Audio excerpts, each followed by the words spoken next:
আমি একজন ভারতীয় আর ভারতবর্ষে জন্মগ্রহণ করতে পেরে নিজেকে ধন্য মনে করি। এখন আমরা স্বাধীন ভারতবর্ষে বাস করি, কিন্তু এমন একটা সময় ছিল যখন আমরা ছিলাম পরাধীনতার শেকলে বন্দী। আর স্বাধীনতা ছিল আমাদের কাছে স্বপ্নের মতো, আর সেই স্বপ্নকেই বাস্তবায়িত করতে চেয়েছিলেন আমাদের দেশের বীর যোদ্ধারা, যারা আজ আর নেই, কিন্তু তাদের ইতিহাস ছড়িয়ে আছে প্রতিটা আনাচে কানাচে। আর সেই ইতিহাসগুলো আমাদেরকে বড্ড ভাবিয়ে তোলে। কত কষ্টের মাধ্যমে আমরা এই স্বাধীনতার সুখ উপভোগ করছি, কিন্তু এই স্বাধীনতা পেতে গিয়ে তাদেরকে সহ্য করতে হয়েছে কত নির্মম অত্যাচার, কত কঠোর সাজা। সেগুলো ভাবলেই চোখের কোণে জল চলে আসে। সালটা ছিল 1906, যখন স্বাধীনতার জোয়ার গোটা ভারতবর্ষে বইছে। ঠিক সেই সময়ে এই আলিপুর সেন্ট্রাল জেলটি ব্রিটিশরা তৈরি করেছিলেন। তবে বর্তমানে এই জেলটি একটি মিউজিয়ামে পরিণত হয়েছে, যার প্রবেশ মূল্য 30 টাকা। তো আমিও 30 টাকার টিকিট কেটে চলে আসলাম ভেতরে।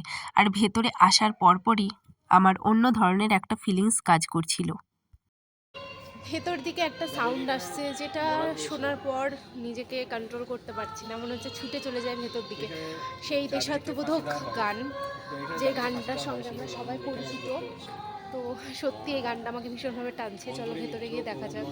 ভেতরে আসার পর মনটা আরও ভারী হয়ে গেল। নিজের চোখে সেই ফাঁসির মঞ্চ দেখতে পাবো, যেখানে বীর যোদ্ধারা হাসি মুখে মৃত্যুবরণ করেছিলেন শুধুমাত্র দেশমাতাকে স্বাধীন দেখার জন্য। আর মৃত্যুর আগের দিন তাদেরকে এই কক্ষেই রাখা হতো তাদের শেষ ইচ্ছা পূরণের জন্য। এই হচ্ছে সেই ফাঁসির মঞ্চ, যেখানে জোড়াফাঁসি দেওয়া হতো। আর মৃত্যুর পর তাদের দেহ নিয়ে যাওয়া হতো এই অটোপসি রুমে পরীক্ষা নিরীক্ষা করার জন্য।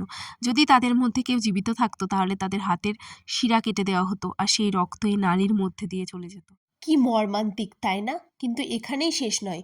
এই ফাঁসির দৃশ্য আবার এই ওপরের কারাকক্ষে বন্দি স্বাধীনতা সংগ্রামীদেরকে স্বচক্ষে জোরপূর্বক দেখানো হতো, যাতে তারা ভয়ে স্বাধীনতা আন্দোলন থেকে পিছিয়ে আসে। তারপর ওখান থেকে বেরিয়ে আমি চলে আসলাম নেহেরু কক্ষে। এখানে পণ্ডিত জওহরলাল নেহেরু 80 দিনের জন্য বন্দী ছিলেন। আর তার একমাত্র কন্যা ইন্দিরা গান্ধী 2 সপ্তাহ অন্তর তার সাথে 20 মিনিটের জন্য এখানে দেখা করতে আসতেন। আর তারা দুজনে এই আঙিনাতে এখানটাতেই বসে থাকতেন গাছের তলায়। নেহেরু কক্ষ থেকে বেরিয়ে সামান্য হাঁটলেই তোমাদের চোখে পড়বে এই লাইব্রেরি ও সেমিনার কক্ষ, যেখানে ঢুকে ঢুকে আমার চোখে পড়লো খুব সুন্দর সুন্দর পেন্টিং। আর তার সাথে সাথে ইতিহাসে আরও অনেক রসদ, যেখানে কিনা তোমরা অনেক কিছু তথ্য পেয়ে যাবে আর নিজেদেরকে সমৃদ্ধ করতে পারবে।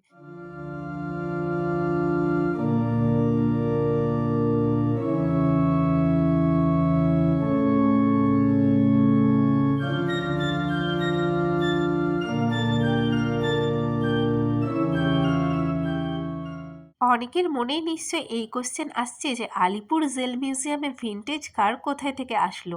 তো সবার কোশ্চেনের অ্যান্সার আমি ক্লিয়ার করে দিচ্ছি। অ্যাকচুয়ালি আমি গেছিলাম 9th ফেব্রুয়ারি, আর সেদিনই এখানে অ্যারেঞ্জ করা হয়েছিল একটা কার এক্সিবিশন।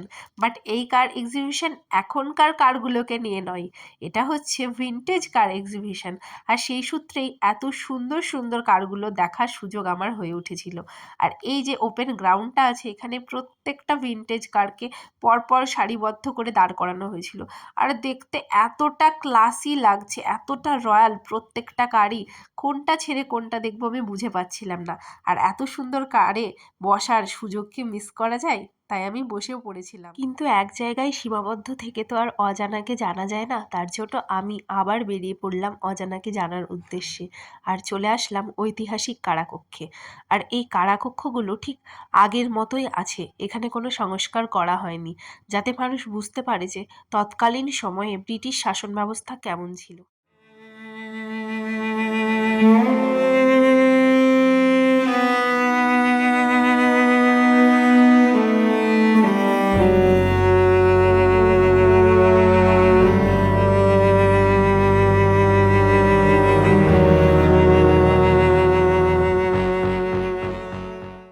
এতক্ষণ অবধি আমি তোমাদেরকে যা যা দেখাচ্ছিলাম, সেগুলো দেখে হয়তো তোমরা আন্দাজ করতে পারবে যে জেল জীবন কেমন ছিল, কিন্তু কখনোই উপলব্ধি করতে পারবে না।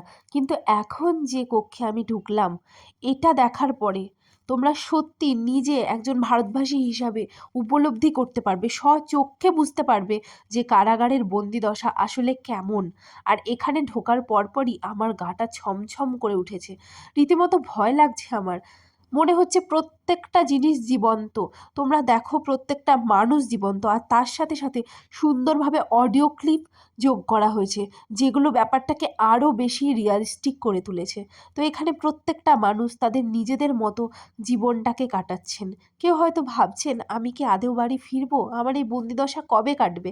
কেউ কেউ আবার এই কারাগারের জীবনটাকে উপভোগ করার চেষ্টা করছেন। দেশ মায়ের এখনো অনেক কাজ বাকি। মুখ তোল, তোল, চোখ মুছ, আমাদের যে পারতেই হবে। ढूंढा तुझे थकी है अब तेरी আলিপুর জেলে আসতে গেলে তোমাদেরকে হাতে অনেকটা সময় নিয়ে আসতে হবে, কারণ অল্প সময়ে শেষ করার মতো জায়গা এটা নয়। এখানে কিন্তু লাইট অ্যান্ড সাউন্ড শো অনুষ্ঠিত হয়, যেটা তোমরা এই গ্যালারিতে বসে সুন্দরভাবে কিন্তু উপভোগ করতে পারবে।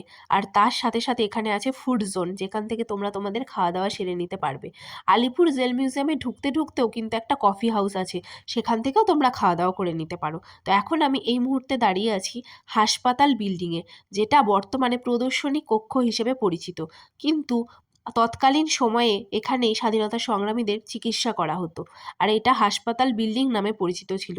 এখন এটা ঝাঁ চকচকে বিল্ডিংয়ে রূপান্তরিত হয়েছে, আর এখানে স্বাধীনতা সংগ্রামীদের প্রচুর জিনিসপত্র রাখা আছে খুব যত্ন সহকারে। ওপরে উঠতে আমি দেখতে পেলাম অনেকগুলো রুম, আর প্রত্যেকটা রুমই কিন্তু খুব সুন্দর সাজানো গোছানো। আর এখানে তোমরা পেয়ে যাবে ইতিহাসের প্রচুর অজানা অচেনা কাহিনী এবং তথ্য। তার সাথে সাথে আছে প্রচুর পত্র পত্রিকা, লেখনী, চিঠিপত্র, বই, এমনকি স্বাধীনতা সংগ্রামে অংশগ্রহণকারী নারীদের ব্যাপারেও কিন্তু খুব সুন্দরভাবে বর্ণিত হয়েছে এই প্রদর্শনী কক্ষে।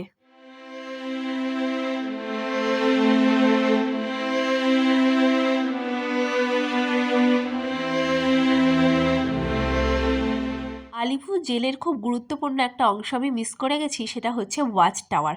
ওয়াচ টাওয়ারের মাধ্যমেই কিন্তু আলিপুর জেলের প্রত্যেকটা ঘরে বিপ্লবীদের কার্যকলাপ পর্যবেক্ষণ করা হতো, আর বর্তমানে এখানে সেলুলার জেলের জীবনযাপন কেমন হয় সেটা কিছুটা তুলে ধরা হয়েছে। আলিপুর জেলে বন্দি কয়েদিদেরকে যে কতটা কঠোর পরিশ্রম করতে হতো তার কিন্তু নিদর্শন হচ্ছে তাঁতকল। এই তাঁতকল দেখলেই বোঝা যায় তাদেরকে অক্লান্ত পরিশ্রম করতে হতো জেলে বন্দি অবস্থাতেও। তো আলিপুর জেল মিউজিয়ামের আমি অনেকটা অংশই তোমাদেরকে দেখানোর চেষ্টা করেছি। ভিডিওটা কেমন লাগলো অবশ্যই তোমরা জানিও। আরও কিছু অংশ হয়তো বাকি থাকতে পারে, যেটা এই ছোট্ট কিছু মিনিটের ভিডিওতে তুলে ধরা সম্ভব হয়নি। তো অবশ্যই তোমরা নিজের চোখে পারলে একবার দেখে এসো। আর বেরোনোর পথেই, বাড়ি ফেরার পথেই ঠিক 4টে নাগাদ শুরু হয়েছিল এই ভিন্টেজ র্যালি শো, যেটাও দেখতে কিন্তু অপূর্ব লাগছিল।